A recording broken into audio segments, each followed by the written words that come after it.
max setting, that looks good.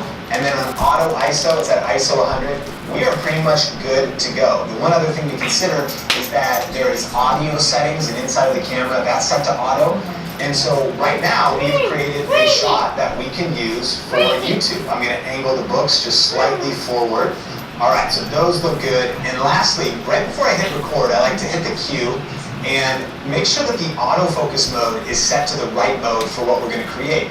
And so because this is talking head, I want it set to face tracking so it can track my face. That's the AF method. If we were going to shoot some B-roll of some other things that are part of the video, we would switch it to flex zone, but it's on face tracking, and then it's a touch screen, so I can just touch my face and now it'll actually track my face. So that's looking good, and we're ready to shoot our first video. Let's go. Alright, so here is the footage right off the Canon M50. We're using the kit lens. This is the audio right built into the camera. And then we're just utilizing some light from sitting in front of this window. So I'd love to hear from you in the comment section.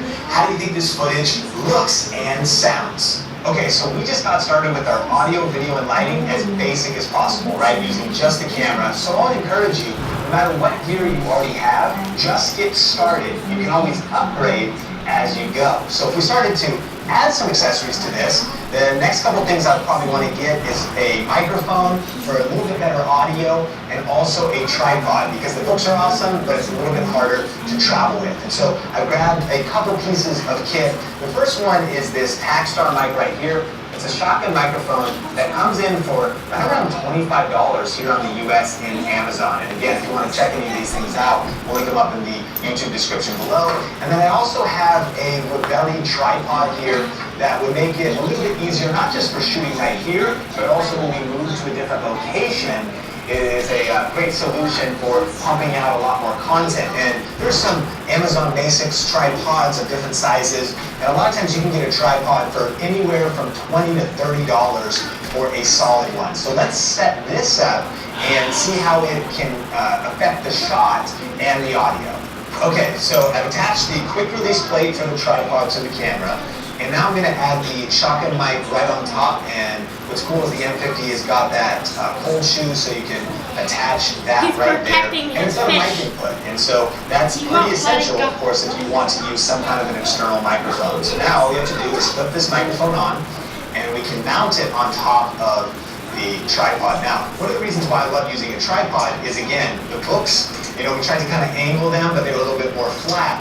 What's nice about this is you can get different angles naturally. So if you kind of want to angle down, it's typically more flattering to go a little bit higher with the camera and angle down rather than go lower and shoot up.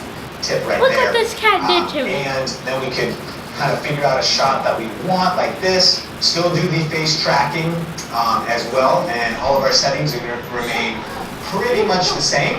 And let's see how this footage looks. Okay, so now you are hearing the M50 with an external microphone plugged in, so I'd love to hear from you. How do you feel like this audio sounds compared to just the onboard microphone of the camera? And of course, one other thing to note is that now, because we have a tripod, I was able to get a little bit more specific with the angle. So I went a little bit higher, angled the camera down to kind of create a shot just like this, in an office still utilizing the window lights. Okay, so let's keep going talking about the best equipment for just getting started on YouTube. And by now you might be wondering, well, what is the investment though to get into a camera like this and some of this gear? And the cool thing is that it doesn't have to break the bank. At the time of shooting this video, the M50 is coming in right around $700 here in the US with the kit lens, which is a steal in my opinion, because not only could you see the footage that we were just shooting with it, we were shooting that in 1080, but they've also included 4K video, the fact that you get a mic input, a flip screen, and it's also relatively easy to use. In fact, they have a beginner mode that they've included. If you're just learning how to shoot photos, how to shoot video, that kind of walks you through early on, but then as you advance, you can also turn that off and get to some more advanced features. Plus, the fact that it has an interchangeable lenses is a big deal. So if you were to get something like a Canon G7X, also a great camera, but you don't have a mic input, you can't change the lenses. So if you want to expand your kit later, upgrade your gear, I think that a camera like this could serve you not just for when you're getting started, but for years to come as you want to level up your content.